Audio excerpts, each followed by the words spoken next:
Hello மக்களே, எல்லோரும் எப்படி இருக்கீங்க? ஹோப் எல்லோரும் ரொம்ப ஹெல்த்தியாக சந்தோஷமாக இருப்பீங்கன்னு. இன்றைக்கி வீடியோ வந்து ஒரு memorable trip with lots of enjoyable மெமரிஸோடு தான் பார்க்க போகிறோம். சேலமுக்கு குட்டி ட்ரிப் தான் போயிருந்தேன் என் ஹஸ்பண்டோட ஃப்ரெண்ட் மேரேஜ்க்காக. இதுதான் ஃபர்ஸ்ட் டைம் ஆக்சுவலாக நான் சேலம் போனதே. 2 பேருமே ஒர்க்லாம் முடிச்சுட்டு கிளம்பணும் அப்படின்றதுனால லாஸ்ட் ட்ரெயின் டு சேலம் அன்றைக்கி வந்து அரவுண்ட் ஒரு 11:45 இருந்துச்சு நைட்டு. அதுதான் ஆக்சுவலாக புக் பண்ணியிருந்தோம். ஏர்லி மார்னிங் அரவுண்ட் 6 o'clockலாம் சேலம் ஜங்ஷன் ரீச் ஆயாச்சு. இறங்கினோன்னே ஃபர்ஸ்ட் ரூமுக்கு போயிட்டு ஃப்ரெஷ்அப் ஆகிட்டோம். அங்கே ஹோட்டல்லே ஆக்சுவலாக காஃபி பிரேக்ஃபாஸ்ட்லாம் காம்ப்ளிமெண்ட்ரியாக கொடுத்துருந்தாங்க. ஸோ சிம்பிளாக ஹோட்டல்லே பிரேக்ஃபாஸ்ட் முடிச்சாச்சு.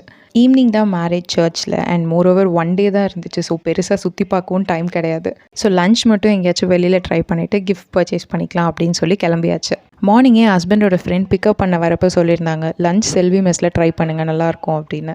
நியூ பஸ் ஸ்டாண்ட் ஆப்போசிட் ரோட்டில் சந்துக்குள்ளே போகிற மாதிரி இருந்துச்சு. என்னடா சந்துக்குள்ளே வச்சுருக்காங்க, ப்ளஸ் வெளியிலேருந்து பார்க்குறதுக்கு அந்தளவுக்கு ஆம்பியன்ஸும் பெருசாக இருக்க மாதிரி இல்லையே அப்படின்னு சொல்லிட்டு யோசிச்சிட்டே தான் உள்ளே போனேன்.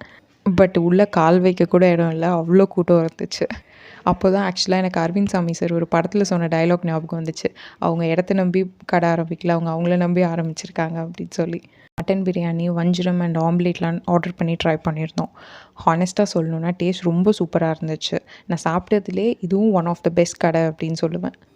லைக் என்ன மாதிரியே ஃபர்ஸ்ட் டைம் சேலம் போகிறீங்க அப்படின்னா மறக்காமல் இந்த கடையை ட்ரை பண்ணி பாருங்கள். அப்புறம் நான் ஸ்டே பண்ணியிருந்த ஹோட்டலுக்கு பக்கத்துலேயே ஜொயாலுக்காஸ் இருந்துச்சு. ஸோ அங்கே போய் கிஃப்ட் பர்ச்சேஸ் பண்ணிவிட்டு அப்படியே ஈவினிங் ஃபங்க்ஷனுக்கு கிளம்பியாச்சு. ரொம்ப வருஷத்துக்கு அப்புறம் அவங்க ஃப்ரெண்ட்ஸ் எல்லாம் பார்க்குறதுனால என் ஹஸ்பண்டுக்கு ஒரே ஆட்டம் பாட்டம் கொண்டாட்டம் தான். சின்ராஸை கையிலே பிடிக்க முடியல. ஃபங்க்ஷன் நல்லபடியாக என்ஜாய் பண்ணி முடிச்சுட்டு அன்றைக்கி நைட்டே திருப்பி லாஸ்ட் ட்ரெயின் புக் பண்ணிவிட்டு சென்னை வந்தாச்சு. தேங்க்ஸ் ஃபார் வாட்சிங் மை வீடியோ அண்ட் vlogs. உங்களுக்கு என்னோடய சேனல் பிடிச்சிருந்துச்சுன்னா please do subscribe and follow.